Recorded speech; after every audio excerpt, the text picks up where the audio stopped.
हरि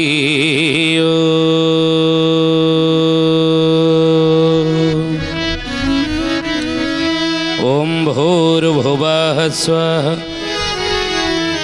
तत्सवितुर्वरेण्यं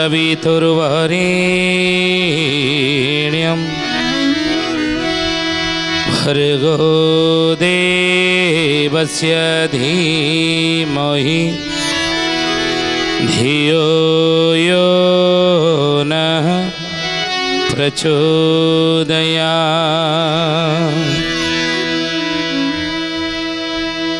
नीलाचल निवासाय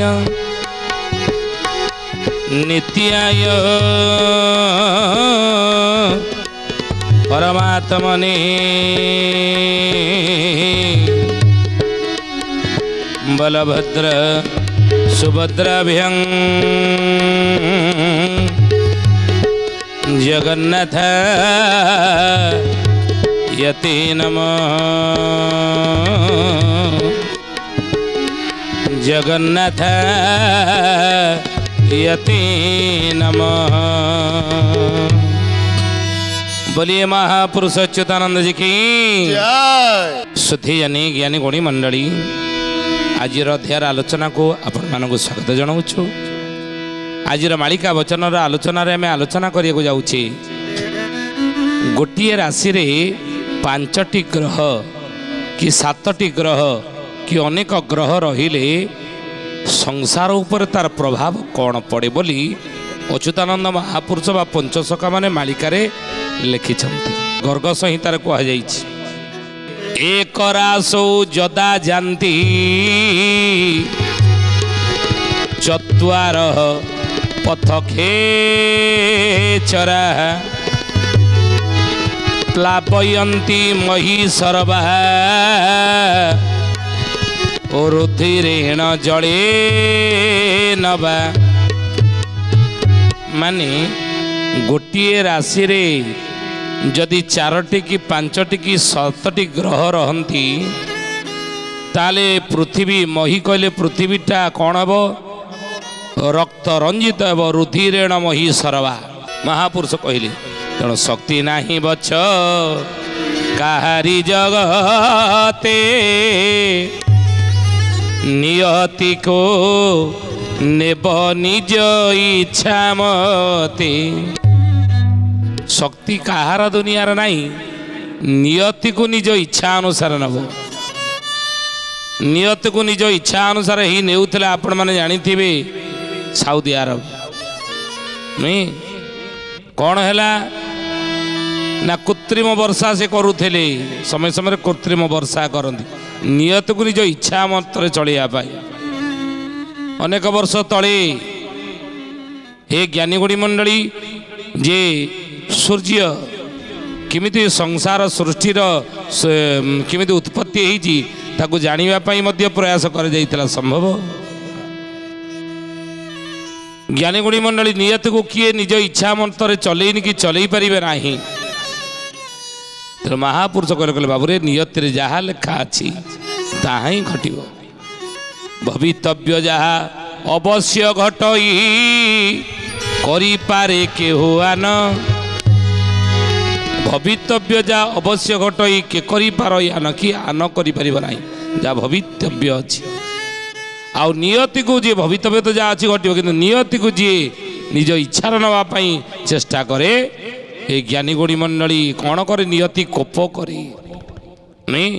महापुरुष लिखिं ये कथा आम कहूँ कौन कहले बाबू जिते बड़े गोटे राशि रे 4टी कि 5टी कि 7टी ग्रह रहती तार प्रभाव संसार उपरे कौन पड़े कहले महापुरुष के पंचग्रह एक राशि उपरे बसती करिबे जहूँ। बसती करिबे जहूँ हे सुजने बसती करिबे जहूँ। महादुर्भिक्ष से कालरे पड़ई तोते कहली आगहूँ सोण सुजने गुणी बेल काल आसी लाणी हे सुण सुजने गुणी। ତେଣୁ ପଞ୍ଚଗ୍ରହ ଏକ ରାଶିର ଉପରେ ବସତି କରାଇବେ ଯହୁଁ ପାଞ୍ଚଟି ଗ୍ରହ ଗୋଟେ ରାଶି ଉପରେ ତଳେ ରହିବେ ଗୋଟେ ରାଶିରେ ସେତେବେଳେ ସଂସାରରେ କ'ଣ ହେବ? ଅଚ୍ୟୁତାନନ୍ଦ କହିଲେ ରାମରେ ମହାଦୁର୍ଭିକ୍ଷ ସେ କାଳରେ ପଡ଼ଇ ତୋତେ କହିଲି ଆଗହୁଁ ମହାଦୁର୍ଭିକ୍ଷ ସେ ସମୟରେ ପଡ଼ିବ ସଂସାରରେ ଦୁର୍ଭିକ୍ଷ ପଡ଼ିବ। ଆଉ ଏକ ରାଶौ ଯଦି ଷଡ଼ଗ୍ରହ ଏ ପଞ୍ଚଷଡ଼ ବା ସପ୍ତଗ୍ରହ ସମ୍ମିଳିତା ଭବନ୍ତି ରାଷ୍ଟ୍ରସ୍ୟ ଭଙ୍ଗୋ ନୃପତେ ବିନାଶ। ଆଉ କ'ଣ ହୁଏ ନା ଶସ୍ତ୍ରାଶିବା ନା ମରଣଂ ଧ୍ରୁବଂ ଇନ୍ଦ୍ରବଳି ନୃପତି ମଧ୍ୟ ବିନାଶ ପ୍ରାପ୍ତ ହୁଅନ୍ତି ବୋଲି ମହାପୁରୁଷ ମାଳିକାରେ ଲେଖିଲେ। ଏ କେବଳ ଏତିକି ହୋଇବ ଅର୍ଜୁନ ଦୁଇ ଋତୁ ଏକତ୍ରରେ ଅକାଳରେ ପଡ଼ିବ ପାର ଏତୁ ରଖିତା ହୃଦୟରେ ଏତୁ ରଖିତା ହୃଦୟରେ ସୁଜନେ ହେତୁ ରଖିଥା ହୃଦୟରେ ହେତୁ ରଖିଥା ହୃଦୟରେ ସୁଜନେ ହେତୁ ରଖିଥା ହୃଦୟରେ। ମାଳିକାର ନାମ ହେଲା 64 ପଟଳ। 64 ପଟଳର ସପ୍ତଦଶ ପଟଳର ପୃଷ୍ଠା ହେଲା 73 ପୃଷ୍ଠାରେ ଅଚ୍ୟୁତାନନ୍ଦ ଏହି ପଦଟି ଲେଖିଛନ୍ତି। କେବଳ ଏତିକି ହୋଇବ ଅର୍ଜୁନ ଦୁଇ ଋତୁ ଏକତ୍ରରେ। ତାହେଲେ କ'ଣ ହେବ? ଅକାଳରେ ଫଳ ଫଳିବ। ସେତେବେଳେ ଯେତେବେଳେ ପାଞ୍ଚଟି ଗ୍ରହ ଗୋଟିଏ ରାଶିରେ ରହିବେ ସେତେବେଳେ ଦୁଇ ଋତୁ ଏକା ସାଙ୍ଗରେ ଚାଲିବେ। ଗ୍ରୀଷ୍ମ ବର୍ଷା କିଛି ଦିନ ଜୋରରେ ଖରା ହେଇଯିବ, କିଛି ଦିନ ବର୍ଷା ହେଇଯିବ। ଆଉ ସେତେବେଳେ ଅକାଳରେ ଫଳ ଫଳିବ ପାର ହେତୁ ରଖିତା ହୃଦୟରେ ଅକାଳରେ ସେତେବେଳେ ଫଳ ସବୁ ଫଳିବ ବୋଲି ମହାପୁରୁଷ ଅଚ୍ୟୁତାନନ୍ଦ ଯେ କି ମହାପୁରୁଷ ଅଚ୍ୟୁତାନନ୍ଦ ମାଳିକା ଶାସ୍ତ୍ରରେ ଲେଖିଛନ୍ତି। ଭାବରେ ସେତେବେଳେ ଅକାଳରେ ଫଳ ଫଳିବ। ଏଇ କଥାକୁ ଶିଶୁ ଅନନ୍ତ ମାଳିକାର ନାମ ଚୁମ୍ବକ ମାଳିକାରେ ମଧ୍ୟ କହିଲେ। ଅକାଳରେ ଲିମ୍ବ କଢ଼ିଆ ଚରିବ ଅକାଳେ ଆମ୍ବ ବଉଳ ଅକାଳେ କୋକିଳ ରାବିବ ବାରଙ୍ଗ ପୁରୁଷ ପୁତ୍ର ପ୍ରସବ। ଜୟ ଜଗନ୍ନାଥ ପତିତ ପାବନ ଓଡ଼ିଶା ବଡ଼ ଠାକୁର କଳ୍ପ ବଟବାସୀ ପ୍ରଭୁ ବ୍ରହ୍ମ ରାଶି କଳି କଳୁଷ ନାଶନ। ଅକାଳରେ ଲିମ୍ବ କଢ଼ି ଆଚରିବ ଅକାଳେ ଆମ୍ବ ବଉଳ। ଅଦିନରେ ଲିମ୍ବ ଗଛରେ ଲିମ୍ବ କଢ଼ି ଧରିବା ଇଏ ଆଜିକୁ 50 ବର୍ଷ ତଳେ କି 100 ବର୍ଷ ତଳେ ଏମିତି ହେଉନଥିଲା। କାହିଁକି ନା ଋତୁ ଠିକ୍ ଚାଲିଥିଲା, ଋତୁଚକ୍ର ଠିକ୍ ଚଳୁଥିଲା। ଗ୍ରୀଷ୍ମ ଖରା ଦିନେ ଖରା ନୁହେଁ, ବର୍ଷା ଦିନେ ବର୍ଷା, ଶୀତ ଦିନେ ଶୀତ। ତେଣୁ ସବୁ ଋତୁ ଠିକ୍ ସମୟରେ ଚାଲୁଥିଲା। କିନ୍ତୁ ଋତୁଚକ୍ର ପରିବର୍ତ୍ତନ ଫଳରେ ଅଚ୍ୟୁତାନନ୍ଦ ମହାପୁରୁଷ ଯେମିତି ମାଳିକାର ନାମ ହେଲା 64 ପଟଳ ଲେଖିଲେ ଯେ ଅକାଳରେ ଫଳ ଫଳିବ ପର ଅକାଳରେ ଅନେକ ଫଳ ଫଳିବ ଅଦିନରେ। ସେଇ କଥାକୁ ଶିଶୁ ଅନନ୍ତ ମାଳିକାର ନାମ ଚୁମ୍ବକ ମାଳିକାରେ କହିଲେ ଅକାଳରେ ଲିମ୍ବ କଢ଼ି ଆଚରିବ ଅକାଳେ ଆମ୍ବ ବଉଳ। ଅଦିନରେ ଲିମ୍ବ କଢ଼ି ଧରିବାର କଢ଼ି ଲୋକମାନେ ଦେଖିବେ। ପଟ୍ଟା ମଡ଼ାଣ ମଧ୍ୟ ଲେଖିছে ପଟ୍ଟା ମଡ଼ାଣ ଶିଶୁ ଅନନ୍ତଙ୍କର ପଟ୍ଟା ମଡ଼ାଣ। ଆଜି କ'ଣ ଅଦିନରେ ଲିମ୍ବ ଗଛରେ ଲିମ୍ବ କଢ଼ି ଧରିବା ଆଉ ବାକି ଅଛି? ଅକାଳରେ ଆମ୍ବ ଗଛରେ ଆମ୍ବ ବଉଳ ଧରିକି ଆମ୍ବ ଫଳିବା କ'ଣ ଆଉ ବାକି ଅଛି? ଆପଣ କହିବେ ହାଇବ୍ରିଡ୍ ହେଲାଣି, ବାରମାସିଆ ଅଛି ନା। ଇଏ ହେଉଛି ପ୍ରକୃତିର ଖେଳ, ନିୟତିର ଇଏ ହେଉଛି ଖେଳ। ଋତୁଚକ୍ର ପରିବର୍ତ୍ତନ ଫଳରେ ଏଇଆ ହେବ। ଅଦିନରେ ଆଜି ଦେଖନ୍ତୁ ଫଳ ଫଳୁଛି, ଅଦିନରେ ଆଜି ଦେଖନ୍ତୁ ଆମ୍ବ ଫଳୁଛି, ଅକାଳରେ ଦେଖନ୍ତୁ ଆଜି ଦେଖନ୍ତୁ ବିଭିନ୍ନ ପ୍ରକାର ପନିପରିବା ମଧ୍ୟ ଫଳୁଛି, ଏ ଫଳ ମଧ୍ୟ ଫଳୁଛି। ତେଣୁ ଏଇଭଳି ଘଟଣା ହେବ। ମହାପୁରୁଷ କହିଲେ ବାବୁରେ ଏଇ ସମୟରେ ଏହି ସମ୍ବତ୍ସର ମଧ୍ୟରେ ପ୍ରବଳ ହୋଇବ ବର୍ଷା ଝଡ଼ି ପ୍ରାଣୀମାନେ ଗୃହ ସମ୍ପତ୍ତି ସକଳ କେତେବେଳେ ଯିବେ ଛାଡ଼ି। ଜୟ ଜଗନ୍ନାଥ ପତିତ ପାବନ ଓଡ଼ିଶା ବଡ଼ ଠାକୁର କଳ୍ପ ବଟବାସୀ ପ୍ରଭୁ ବ୍ରହ୍ମ ରାଶି କଳି କଳୁଷ ନାଶନ। ଏହି ସମ୍ବତ୍ସର ମଧ୍ୟରେ ପ୍ରବଳ ହୋଇବ ବର୍ଷା ଝଡ଼ି। ଏହି ସମ୍ବତ୍ସର ମଧ୍ୟରେ प्रबल बरसा झड़ी हेब बोली महापुरुष 64 पटल लिखिले। आ प्राणी माने गृह संपत्ति सकल तेते बेले जीवे छाड़ी गृह संपद सब प्राणी माने लोक माने छाड़ी कड़े पड़े ये भली बरसा झड़ी से लगी रहिबो महापुरुष लिखिछन मालिकार। खाली से नुहे गणी हेउथिब हाड़ माल दे प्राण करिथिब जेहु सेही समय रे आहे पार्थ साहू होइण नथिबे केहू। जय जगन्नाथ पतित पावन ओडिशा बड़ ठाकुर कल्प बटवासी प्रभु ब्रह्म राशि कଳି कलुष नाशन। कहले गणी हेउथिब हाड़ माल देहे प्राण धरिथिब जेहू मालिकार नाम बारंबार कहूँ 64 पटल लिखा अच्छे।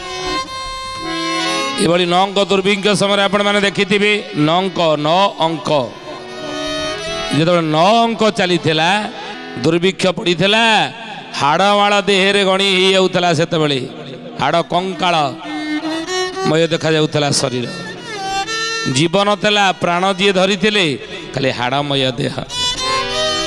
अच्युतानंद महापुरुष सावधान कले सावधान ही था रे कलिजुगर मनीष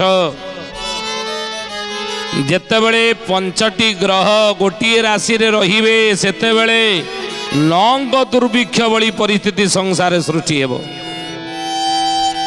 गणी हेउथिबो हाड़माळ देहे प्राण धरिथिबो जेहू जी प्राण धरिथिबो से हाड़माळ ता देहरे गणी हेउथिबो एमिति दुर्भिक्षर द्वारा से प्रभावित हेइथिबो। सेही समय रे आहे पार्थ साहू होई नथिबे केहू सेही समय रे साहू आउ हे केही रहि नथिबे माने कोन महाजन साहू बड़ लोक बोले से समय रे धान मणक 2 अणा होइब सुना रूपा के पचारे हाथ ओजन रे बिका हेब सेहू 4 पण भरी करे।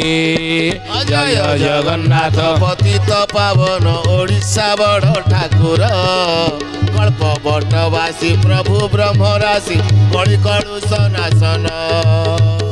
कहले यही से समय कौन हम धान माणक 2 अणा होइब सुना रूपा के पचारे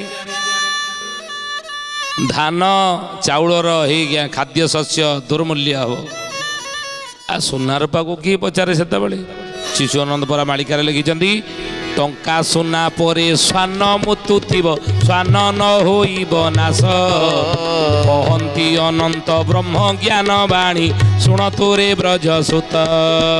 जय जगन्नाथ पतित पावन ओडिशा बड़ ठाकुर कल्प बटवासी प्रभु ब्रह्म राशि कଳି कलुष नाशन। 64 पटलर 17 पटलर पृष्ठा 73 रे अच्युतानंद जहा लिखिले जे धान माणक 2 अणा होइब सुना रूपा के पचारे यही कथा को शिशु अनंत तांग मालिकार नाम है पट्टा माड़ान लिखिले बोले टंका सुना परे स्वान मुतु थिब स्वान न होइबे नाश। बोले महापुरुष अच्युतानंद जी की ज्ञानी गुणी मंडली सुथी जाने जे टंका सुना से कहीं पचारे ना खाद्य शस्य तो अभाव हम ना से बोले यही परी काल पड़ब अर्जुन तार बरस शस्य तार बरस शस्य हे सुजने तार बरस शस्य होइब बहुत खाई जन माने एबे परम हरस शुण सुजने गुणी बेड़ा काल आसी लाणी हे शुण सुजने गुणी। महापुरुष कहले ये खराब समय सबुदिन रही जो 5टी ग्रह गोटे राशि थे से समय देखादेव दुर्भिक्ष महादुर्भिक्ष पड़ो कि कौन से रही परिस्थिति ना पुणी बदली जीव पुणी खाद्य संकट जो देखा जाता दूरीभूत हो कहले सिंहरे सिंहिका सुत रही तेतिकी बेल रे जान तेतिकी बेल रे जान हे सुजने तेतिकी बेल रे जान दुर्भिक्ष मणक घटिब अनेक कहिली तार प्रमाण शुण सुजने गुणी बेल काल आसिलाणी हे शुण सुजने गुणी कौन यार अर्थ सिंहरे सिंहिका मालिकार ये ठार अच्युतानंद ठार गार ये बुझा भारी कष्ट कहले सिंहरे सिंहिका सुत रही हे ज्ञानी गुणी मंडली सिंह राशि रे सिंहिका सुत हेले कि राहु बुझिले तेणु सिंह राशि रे राहु जेतबेले रहिबे सेतबेले दुर्भिक्ष मड़क घटिब अनेक कहिली तार प्रमाण बहुत दुर्भिक्ष द्वारा संसार मड़क अब मृत्यु हब दुर्भिक्ष महादुर्भिक्ष द्वारा अनेक लोक माने मृत्युवरण करेंगे संसार बोली महापुरुष मालिका लिखिछन आम कहूनु आतेबले स्थाने स्थाने भूमि कंप होइबारो कंपी जीव हिमगिरी गृह वृक्ष केते स्थान भांगी गले होई जीव तसिरी होई जीव सिरी हे सुजने होई जीव सिरी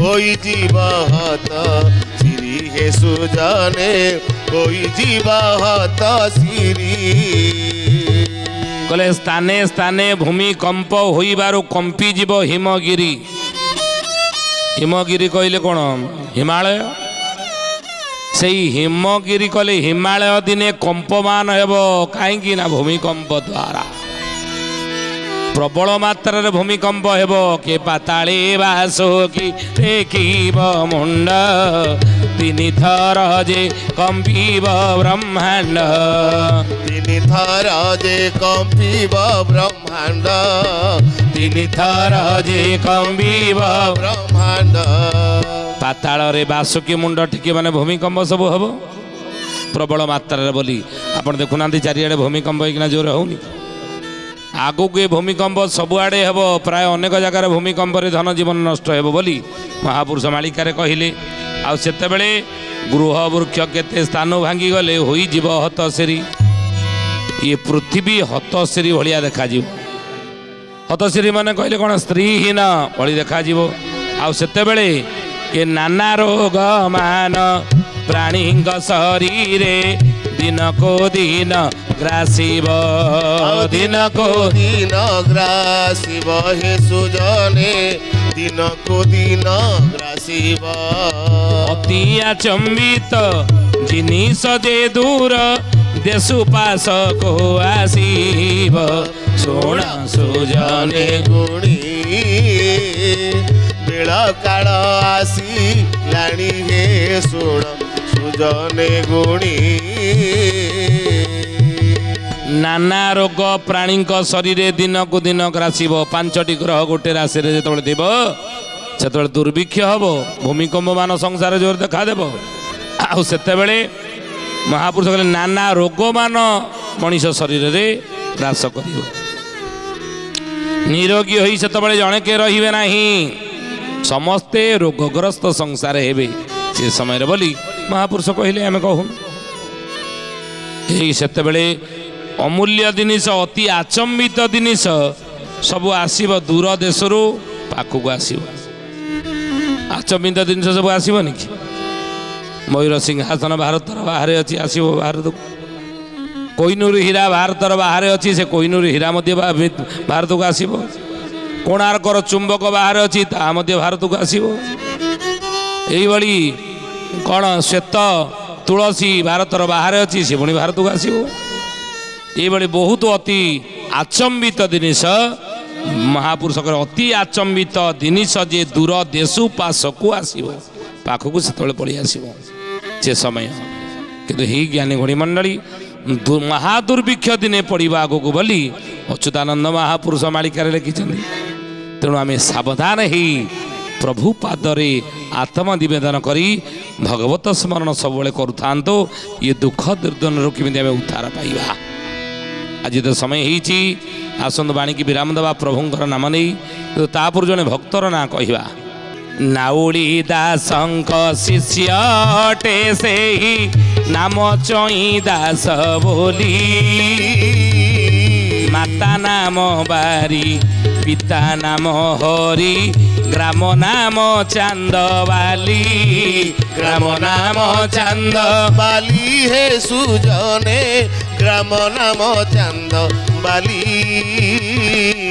ग्राम नाम चांद बाली हे सुजने ग्राम नाम चांद बाली चांदवाली रे चई दास नाम रे जने भगत जन्म होइथिबो माँ नाम तार बारी पिता नाम हरि हेथिबो ज्ञानी गुणी मंडली भक्त ना आम कहलु आपण ठाब करी आज तो समय होती आसंत बाणी विराम देवा प्रभुंर नाम नहीं जय गोविंद जय जय गोपाल जय जय गोविंद जय जय गोपाल जय जय राधा रमण हरि गोविंद जय जय राधा रमण हरि गोविंद जय जय गोविंद जय जय गोपाल जय जय गोविंद जय जय गोपाल जय जय श्रोतेयने ज्ञानी गुणी मंडली आज आसंतो बाणिके ठारे विराम देवा पुणी आसंता अध्याय भेट हेबा रहुचु हरिओम शांति शांति शांति सर्वारिष्ट सुशांति भवतु। प्रार्थना आम आनंदर उत्स।